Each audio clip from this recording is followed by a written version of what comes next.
गुरुदेव, आपके चरणों में कोटि कोटि प्रणाम। मैं हरदम गायत्री मंत्र का जाप करता हूँ। शुद्ध एवं अशुद्ध स्थिति में क्या ये करना सही है? और भाग्यश्री पंचाक्षरी का मंत्र का जप करते हैं, वो कह रहे हैं शुद्ध और अशुद्ध स्थिति में क्या नहीं कर नहीं, सकते हैं? गलत। मंत्रों का शुद्ध अवस्था में थोड़ी कहीं विधान लिखा हुआ है। मनमानी करने से कुछ नहीं हाथ लगता और अपराध लगता है। नाम हर समय जप कीजिए, पवित्र अवस्था में मंत्र जप कीजिए। ये मंत्रों का ऐसा थोड़ा है कि बचपन से तो गलती बचपन से करते रहो तो बुढ़ापे तक फिर वो ये स्वीकार करते रहे। बचपन से तुम गलती करते रहे तो सिद्धांत नहीं बन जाएगा ना भाई। बचपन से तुम गलती करते रहे तो सिद्धांत को सुधारिए ना। तस्मात् शास्त्रम प्रमाणम ते कार्य कार्यो व्यवस्थित हो। आप जो कर रहे हो शास्त्र प्रमाणित होना चाहिए। मनमानी आचरण नहीं होने चाहिए। जिसमें प्रणव विराजमान है, आप अपवित्र दशा में कैसे उच्चारण कर सकते हैं? नहीं, शुद्ध अवस्था में कर सकते हो। हाँ, आप पवित्र अवस्था में गुरु प्रदत्त ये मंत्र मनमानी भी नहीं जपे जाते। हाँ, तो पवित्र अवस्था में इस मंत्र को जपिए और गुरुदेव का ध्यान कीजिए जिन्होंने गायत्री आपको दिया है।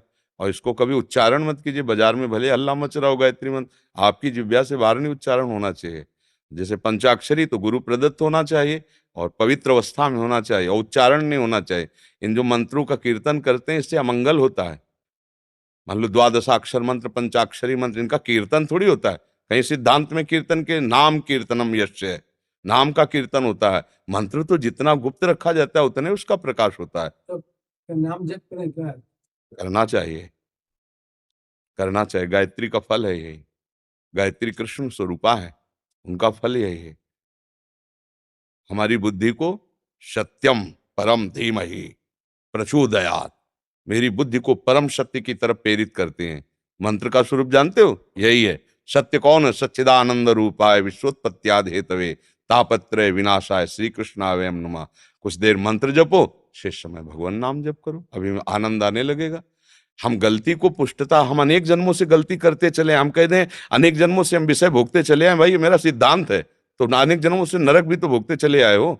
अगर आपको जीवन मुक्त होना है तो पीछे की सारी गलतियों को मिटाकर सत्य पे चलना होगा। ये तो बहुत बड़ी कृपा है कि आप आकर प्रश्न कर रहे हैं और आप उसका उत्तर प्राप्त करने के लिए लालायित हैं, उसको श्रद्धापूर्वक मानना चाहते हैं। नहीं तो मनमानी जीवन व्यतीत हो जाता है, मनमानी में कुछ नहीं होता। जब हम किसी भी सिद्धांत में चलना चाहें तो पहले उनके आदेश का पालन करें, तभी वो सफल होता है।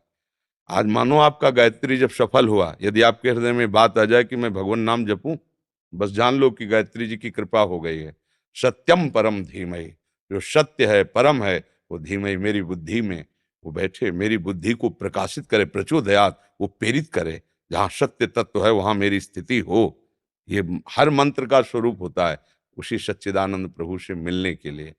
तो पंचाक्षरी या द्वादशाक्षर या गायत्री ये परम पावन महामहिम मंत्र हैं, भगवत स्वरूप हैं। पवित्र आसनों में आचमन करके पवित्र अवस्था में शेष समय नाम जप करो भगवान का। नाम के लिए ऐसा कोई विधान, नाम के लिए तो अपवित्रा पवित्रो वा सर्वावस्थांग तो पीवा या स्मृत पुंडरीकाक्षम सवायाभ्यंतरा शुचि। अपवित्र हो या पवित्र हो कैसे भी नाम जप करे तो परम मंगल कर देता है, भीतर और बाहर से परम पवित्र हो जाता है। भगवान का नाम ऐसा महामंगल में।